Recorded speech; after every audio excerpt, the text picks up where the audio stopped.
हाल ही में न्यायपालिका पर पड़ रहे दबाव को लेकर 600 वकीलों ने एक पत्र सुप्रीम कोर्ट के मुख्य न्यायाधीश को लिखा था। इसकी बड़ी तीव्र प्रतिक्रिया देश में और अंतर्राष्ट्रीय स्तर पर हुई है।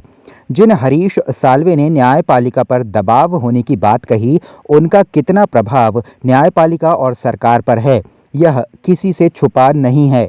हरीश साल्वे का नाम पनामा पेपर सूची में शामिल था। पिछले 10 वर्षों से केंद्र में भाजपा की सरकार है। प्रधानमंत्री नरेंद्र मोदी हैं। कॉलेजियम को लेकर सरकार और सुप्रीम कोर्ट के बीच लगातार तनातनी बनी हुई है। कॉलेजियम से जो नाम सरकार के पास नियुक्ति के लिए भेजे जाते हैं, वे सरकार को पसंद नहीं आते हैं। कॉलेजियम के भेजे गए वही नाम सरकार स्वीकार करती है जो सरकार को पसंद होते हैं। यह सबको मालूम है। केंद्रीय कानून मंत्री किरण रिजिजू और कॉलेजियम के बीच में कई बार टकराव बना। इसमें हमेशा जीत सरकार की हुई। सरकार और कॉलेजियम की तल्खी एक बार इतनी ज्यादा बढ़ गई जिसके कारण सरकार को कानून मंत्री किरण रिजिजू को हटाना पड़ा। इसके बाद भी कॉलेजियम की अनुशंसा पर केंद्र सरकार वही करती रही जो उसे पसंद था। केंद्र सरकार का हस्तक्षेप न्यायपालिका में किस हद तक पहुंच गया है, इसकी चर्चा लगातार देश में होती रहती है। अब तो यह चर्चा जर्मनी, अमेरिका तथा संयुक्त राष्ट्र संघ में भी होने लगी है। भारतीय न्यायपालिका के ऊपर यह बड़ा दबाव है। सेवानिवृत्ति के बाद हाईकोर्ट और सुप्रीम कोर्ट के जजों को तुरंत महत्वपूर्ण पदों पर सरकार द्वारा नियुक्ति दी जा रही है, जिसके कारण न्यायपालिका पूरी तरह से सरकार के दबाव में है। सेवानिवृत्ति के बाद जजों को महत्वपूर्ण पद।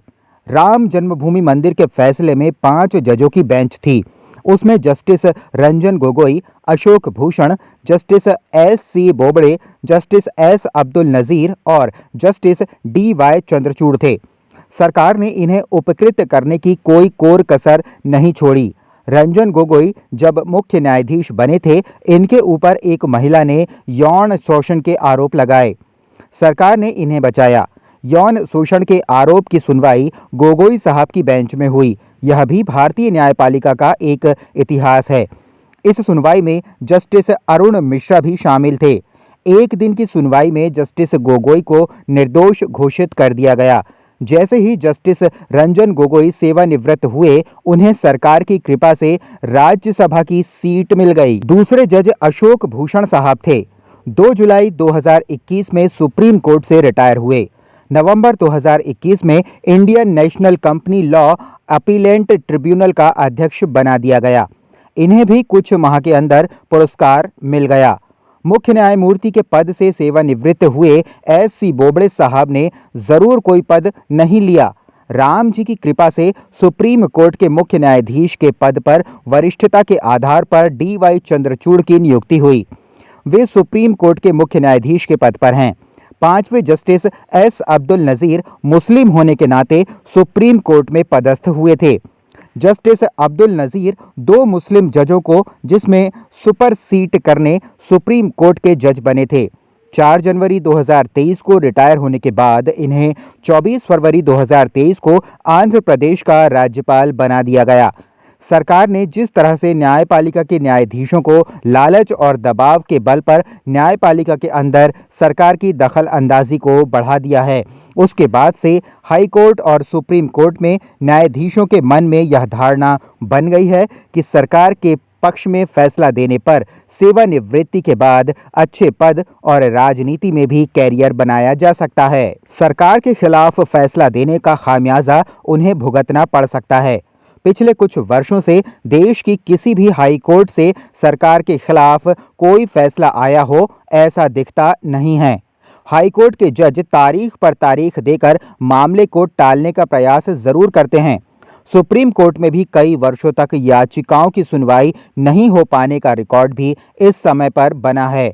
हाल ही में पश्चिम बंगाल के हाईकोर्ट जज गंगोपाध्याय का इस्तीफा देकर राजनीति में आना और उनके द्वारा यह कहना कि वे भाजपा नेताओं के संपर्क में थे, इस तरह के कृत्य न्यायपालिका की विश्वसनीयता पर प्रश्न चिन्ह लगाते हैं।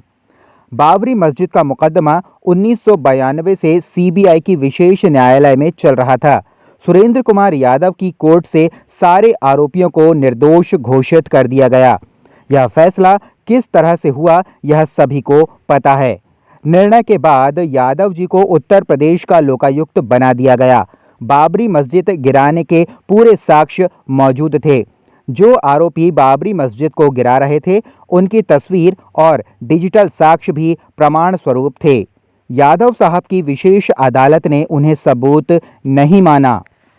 न्यायपालिका के इतिहास में न्यायमूर्ति अरुण मिश्रा का नाम भी जग जाहिर है। उन्होंने अपने रिटायरमेंट के एक दिन पहले टेलीकॉम कंपनियों के पक्ष में फैसला दिया। इसमें करीब 1000 करोड़ रुपए का सरकार के राजस्व का नुकसान हुआ। टेलीकॉम कंपनियों को इसका आर्थिक फायदा हुआ। यह किसके इशारे पर हुआ, इसे भी आसानी से समझा जा सकता है।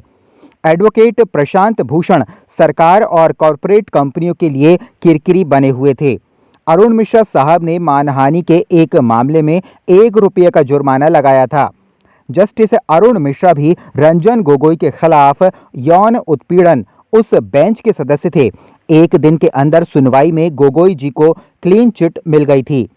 जस्टिस अरुण मिश्रा ने लालू प्रसाद यादव के झारखंड हाईकोर्ट के फैसले को पलटते हुए मुकदमा फिर से चालू किया था।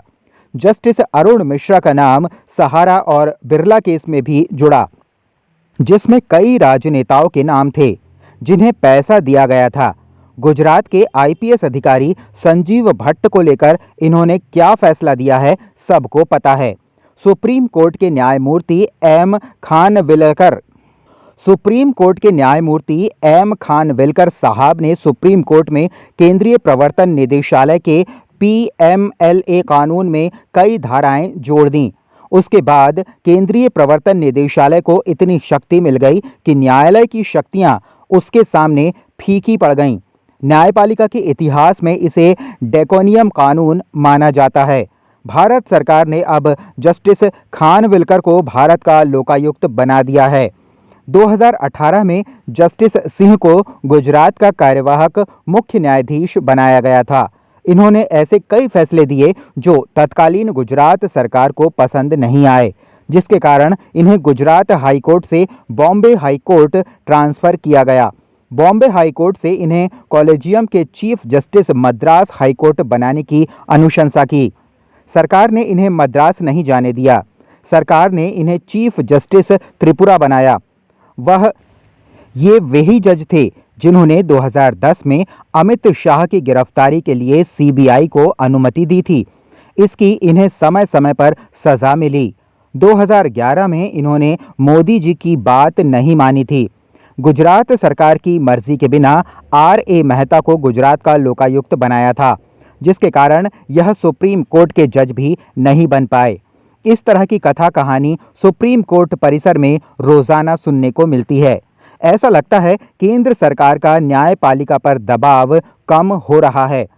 सुप्रीम कोर्ट द्वारा इलेक्टोरल बॉन्ड को लेकर जो फैसला दिया वह सरकार को पसंद नहीं आया, जिसके कारण सुप्रीम कोर्ट पर एक बार फिर दबाव बनाने की कोशिश की जा रही है। विपक्ष के पास ऐसी कोई ताकत नहीं है जो न्यायपालिका के ऊपर दबाव बना सके। 600 वकीलों द्वारा जो पत्र सीजेआई को लिखा गया उसका असर उल्टा पड़ता हुआ दिख रहा है।